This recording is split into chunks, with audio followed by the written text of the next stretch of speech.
Impecable fue su padre. Su padre Sí. comenzó efectivamente desde abajo. Hizo una carrera, digamos que en estos tiempos, creo que 4 gatos pudieran tener en estos tiempos tan terribles. Pero bueno, ese fue su padre. Luego usted tiene un tío, Víctor Andrés Belaúnde Díaz-Canseco. Mi abuelo. Es su abuelo, Sí. que fue el primer peruano presidente de la Asamblea General de las Naciones Unidas. Hasta hoy el único. El único. Claro, porque la Asamblea se rota todos los años y no ha vuelto a ser un peruano presidente de la Asamblea. Bueno, pero además también fue ministro de Relaciones Exteriores. Muy corto tiempo. En el año 3 58. meses. Sí. Ahora, él era un pensador, era humanista y perteneció a una generación del 900. Así es. Ahora, yo he leído que él, con Haya y Mariátegui, era uno de los pensadores importantes, pero que su pensamiento pudo haber sido el tercer pensamiento de la época, aparte del Partido Comunista y del aprista, pero que él no era muy aferrado a la política. Y me acordé de usted, dije, es lo mismo, pero usted también es más aferrado a la diplomacia. ¿Se identifica un poco con su abuelo en eso?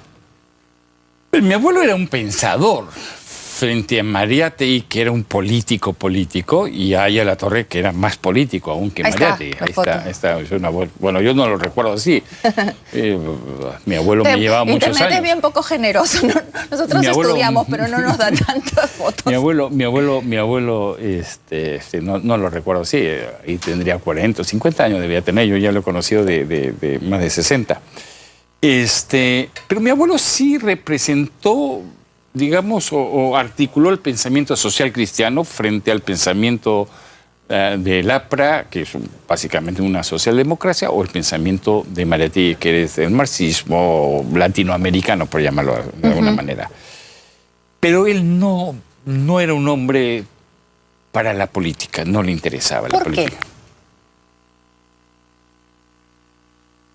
Porque era un intelectual, básicamente. Era un intelectual. Era un intelectual con una curiosidad por el derecho y por la filosofía y por la historia. Haya La Torre, como muestra es que fundó un partido que hasta hoy dura, era un político. También podía ser un intelectual, pero un político, haciendo política. Mi abuelo no. Mi abuelo... Y Mariátegui era un periodista con vocación política y organizando sindicatos y cosas por el estilo. El estilo de mi abuelo era más de un intelectual. ¿Lo recuerda a su abuelo? ¿Lo conoció? Perfectamente. ¿Cómo era la relación entre ustedes? Muy cordial. Digamos que para mi abuelo existíamos a partir de cierta edad. ¿Por qué? Cuando éramos más chicos, él no se detenía en los niños.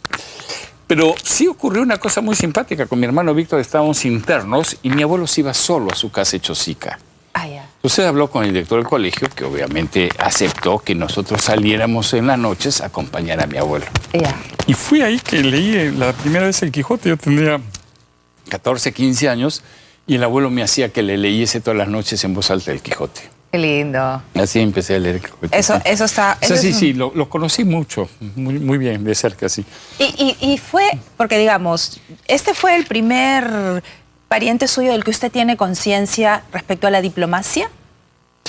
No, sí, pero fue una casualidad la diplomacia. Estoy franco, sí. ¿Por qué? Porque a mí me interesaba la literatura. Y a mí me interesaba vivir en París, o en Roma, o en Londres. Y evidentemente decidí que podía ser como tantos otros diplomáticos del mundo que se dedicaban a la literatura y hacían diplomacia. Y como hacían diplomacia, podían vivir en estos sitios donde deben vivir los poetas. Embajador, para ser una casualidad ha llegado bastante lejos usted. Bueno, es que me entusiasmó. Después la carrera la tomé seriamente, pero al principio fue una manera de pensarse haciendo literatura en París. ¡Qué maravilla! ¿Ya ha llegado a escribir cosas de literatura y sí, esto? Sí, pero no. ¿Se pone serio? No. Sí, yo tengo un amigo que ha guardado por ahí un panfletito mío y cada vez que se pelea conmigo me amenaza de publicarlo. Pero hasta ahora escribe en sus ratitos. No, nada que sea literatura, no. Ya, bueno, vamos a hacer una primera pausa comercial. Esta conversación está de lo más interesante. Tenemos un montón de cosas por conversar. Ya volvemos.